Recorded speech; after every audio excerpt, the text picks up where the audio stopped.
Welcome to Marble Mind. Here we forge an unshakable spirit in the fire of ancient wisdom. Today we will look into the abyss of why silence is your most dangerous weapon, and we will find our strength there. Listen closely. The world is a cacophony of meaningless noise, a constant, frantic scream for attention. We are taught that to be seen is to exist, and to speak is to have power. But the ancients knew a darker, deeper truth. The loudest man in the room is often the weakest, for his soul is leaking through his lips.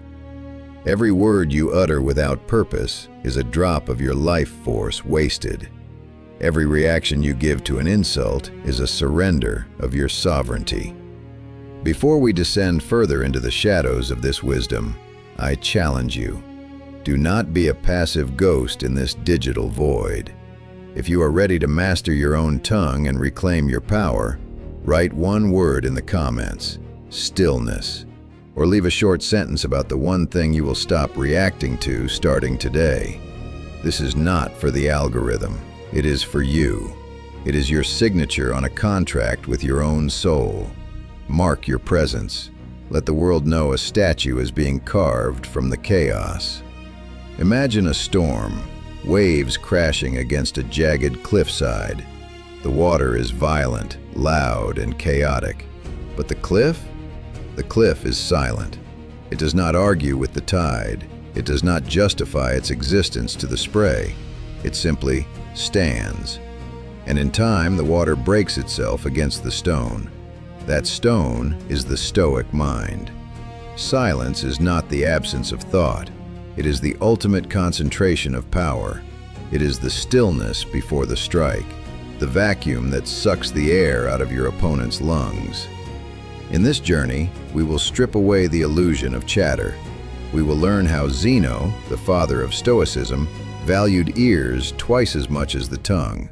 We will see how Marcus Aurelius found an empire of peace within himself, while the world outside burned in war. We will master the art of the strategic void. If you came here for comfort, leave now. But if you came to build a fortress that no storm can breach, then stay. Silence your surroundings. Silence your phone.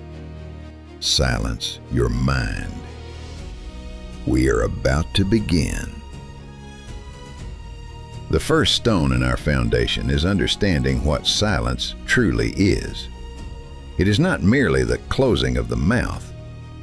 It is the closing of the gates to your inner citadel.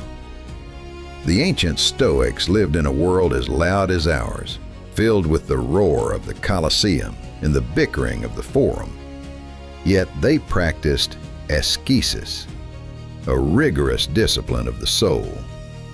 Epictetus, born a slave, understood that his body could be chained, but his silence was his own. He taught his students, be silent for the most part, or if you speak, say only what is necessary and in a few words. Why? Because when you speak, you reveal your boundaries. You show the world exactly where you can be hurt, influenced, or manipulated. Every time you explain yourself to someone who doesn't matter, you are handing them a map of your insecurities. Think of your energy as a literal fire. A controlled flame provides warmth and light. It can melt iron. No. If you let that flame flicker and jump at every passing breeze, it dissipates. It becomes nothing but smoke. When you react instantly to a tweet, a comment, or a provocation, you are throwing your precious coal into the wind.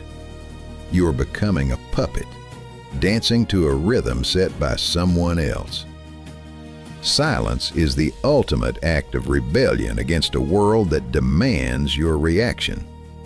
When you refuse to speak, you create a vacuum. People fear a vacuum. They rush to fill it with their own insecurities, their own secrets, their own noise. In any negotiation, in any conflict, the man who can sit in silence for 60 seconds longer than his adversary has already won.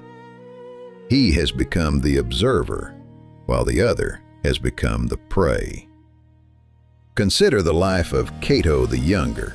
He would often spend days in total silence, walking through the streets of Rome, ignored or mocked by the masses.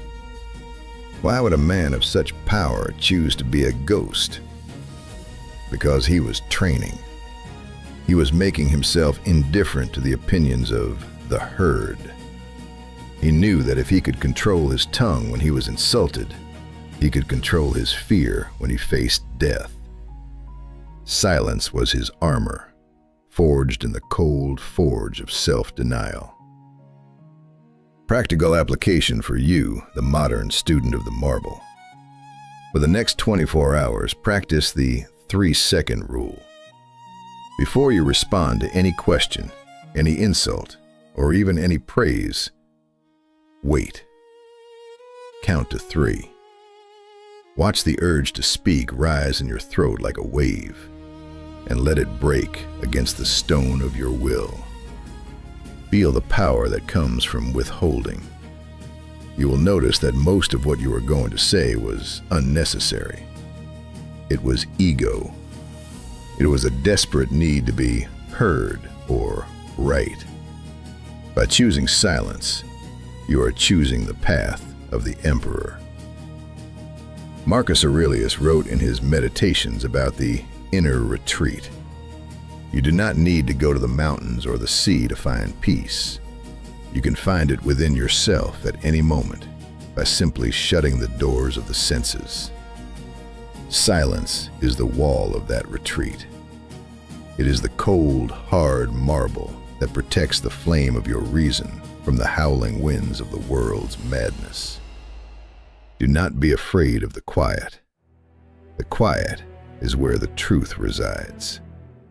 The quiet is where you finally hear the sound of your own soul, stripped of the masks you wear for others. It is heavy, it is demanding, but it is the only place where a man can truly be free. Silence is not a void. It is a reservoir of potential.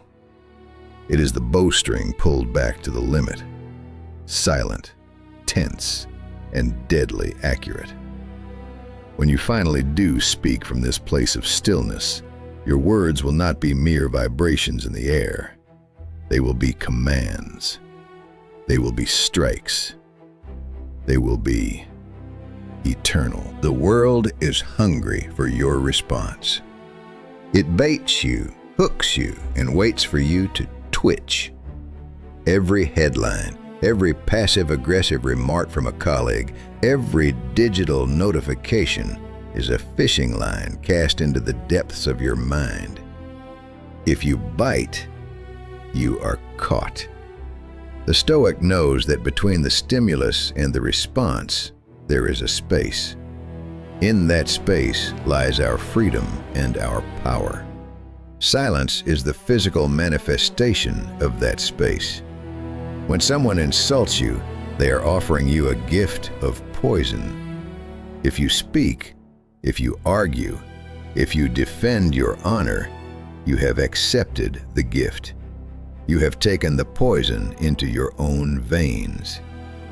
But if you remain silent, the gift remains with the giver, and it consumes them instead of you. Epictetus used to say, if someone tells you that a certain person speaks ill of you, do not make excuses. Just answer, he was ignorant of my other faults, else he would not have mentioned these alone. This is the mastery of the void. You do not push back. You simply are not there to be hit. Silence is the ultimate no. It is the refusal to engage in a game that is beneath you. Think of a massive, dark mountain. A dog barks at the mountain. Does the mountain bark back? Does the mountain feel the need to explain its height or its age to the dog? No. The mountain simply remains. Your silence should be like that mountain. It is a form of psychological dominance that few can withstand. When you do not react, you become an enigma. You become unreadable.